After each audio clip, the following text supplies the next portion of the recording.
पंच महाराज जी, राधे राधे। महाराज जी, मैं काम के वेग को सहन करने में पूर्णतया असमर्थ हूँ। महाराज जी, आप अपनी ओर से कृपा करके मेरे इस काम के वेग को, जो बहुत बड़े छिद्र के समान है, नियंत्रित करें और युगल रस डूबने का आशीर्वाद प्रदान करें। नाम जप में इतनी सामर्थ्य है कि वो हमें निष्कामता प्रदान कर देगा। नाम जप में ही सहन शक्ति बढ़ती है। नाम जप से ही हमारा विवेक इतना प्रवीण हो जाता है कि वो बुद्धि को मतलब इतना शासनयुक्त कर देता है कि मन पर लगाम बुद्धि करती है। बुद्धि पर पूर्ण रूप से शासन विवेक का होना चाहिए। विवेक की प्राप्ति भजन बल से होती है, सत्संग बल से होती है। आप कितना नाम जप करते हैं? महाराज गिनती से नहीं करते हैं। अच्छा, प्रयास करते हैं जितना हो सके। अच्छा। तो दूसरी बात यह है कि काम वेदना मन में आती है, अपने में नहीं आती। अपने में थोड़ी काम वेदना, आपने तदात्म भाव से उसे अपने में मान लिया, इसलिए आप बहुत जल्दी टूट रहे हैं। लेकिन सबके हृदय में स्फुरित होता रहता है, ये तो धीरे धीरे नष्ट हो जाता है।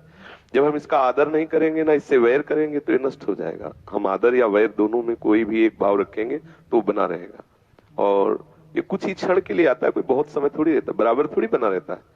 नहीं महाराज जी। हाँ, तो इसके लिए इसका चिंतन ही छोड़ दीजिए, इसका महत्व ही छोड़ दीजिए, इसका प्रश्न ही छोड़ दीजिए, इसके प्रति कोई महत्व न रखिए। नष्ट हो जाएगा, अपने आप नष्ट हो जाएगा। समझ रहे ना?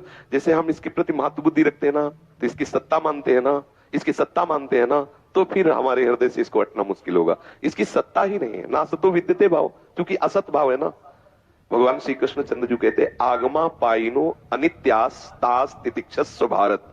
ये आने जाने वाला है, मतलब ये क्षण मात्र में आता है और ज्यादा समय टिकता नहीं। यदि इसका हम आदर न करें या वैर न करें तो थोड़ी ही देर में स्फुरित होकर नष्ट हो जाता है। और कब तक स्फुरित होगा? जब तक मलिनता है।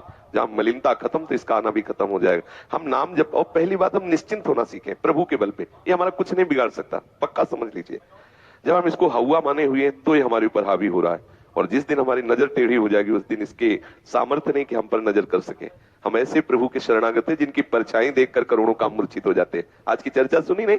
जिन श्याम सुंदर की परछाई में इतनी सामर्थ्य, करोड़ों काम मूर्छित हो, उनके हम दासत्व से युक्त हैं। उनके शरणागत काम हमें परेशान करेगा? इसकी सत्ता ही नहीं है कि वो हमें परेशान कर दे। होता क्या, हम इसको बहुत महत्व दिए हुए हैं। ये हम महत्व नष्ट कर दे भजन बल से। खूब नाम जप करें।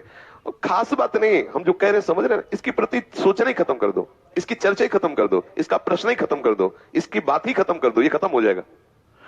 इसके विषय की ना तो कभी प्रश्न करना, ना हटाने के विषय में सोचना। हम तुम्हें चाल बता रहे हैं इसके नष्ट करने की। ना तो इसके लिए आप बात करो कि काम कैसे नष्ट होगा, ना आप काम की सत्ता दो। वो स्फुरित हो रहा है, तुम देख लिए ना, बस उससे तटस्थ हो जाओ कि मन में स्फुरित हो रहा है और ये अभी आया अभी चला जाए। जैसे मानो आप है, आप बहुत हमसे गर्मी से बात करें, तो हम अगर आपसे लड़ेंगे तो बिगड़ जाएंगे। और हमें पता है कितने मिनट खड़े रहेंगे, जाना तो आइए ना इनको, भैया हम किसी तरह अपने को बचा लेते, बस ये गए। ऐसे ही हमें थोड़ी देर में आपके हृदय में काम का वेग शांत होने लगेगा। फिर आपको पता चलेगा वो माना हुआ है नहीं, वो सच्ची मान लीजिए, काम है नहीं, माना हुआ है, और प्रभु है, हम उन्हें मानते नहीं, इसलिए दुर्दशा है। समझ पा रहे हैं आप? हाँ बिल्कुल, एकदम बेपरवाह। अरे यार हम प्रभु के हैं, हो प्रभु के हैं, एकदम मस्त रहो।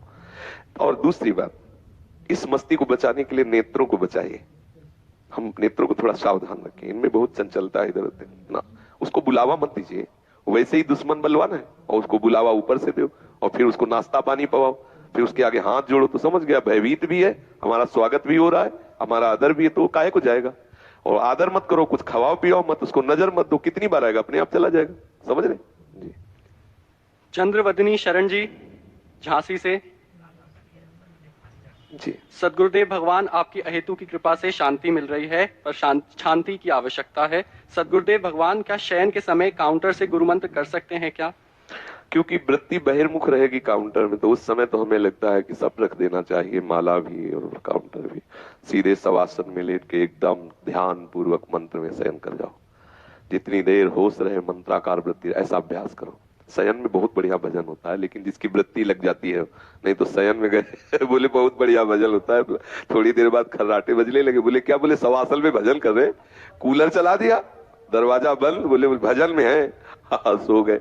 शयन में जब हम शवासन में लेट के भजन करते तो बहुत सुंदर भजन की, क्योंकि उसमें शरीर एकदम आराम स्थिति में होता है ना, जैसे शयन किए हुए शवासन में। पूरी एकाग्रता मंत्र में कर लो, गिनती में नहीं, केवल मंत्र में। एक एक अक्षर मंत्र के सामने दिखाई दे, बार बार चिंतन मंत्र का करो, क्योंकि अब नींद में जाना है ना, तो बिल्कुल चिंतन करते हुए जैसे हम समाधि में जा रहे हो।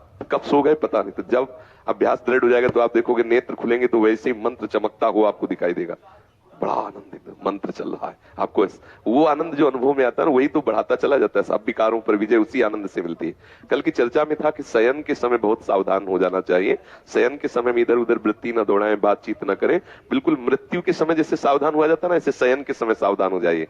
फिर आपके स्वप्न अच्छे आने लगेंगे। अगर नींद नहीं आई गाढ़ तो स्वप्न आ जाएगा, स्वप्न आएगा तो बड़ा मंगल में आएगा, बड़ा आनंद स्वप्न। कभी कभी ऐसे ऐसे स्वप्न आते हैं कि लगता है जगह ही ना, हाँ सुंदर सुंदर सब महापुरुषों का समागम हो रहा है, कहीं सुंदर यमुना किनारे कुंजनी कुंजों में भ्रमण हो, बड़ा आनंद एक से एक। और जो भजन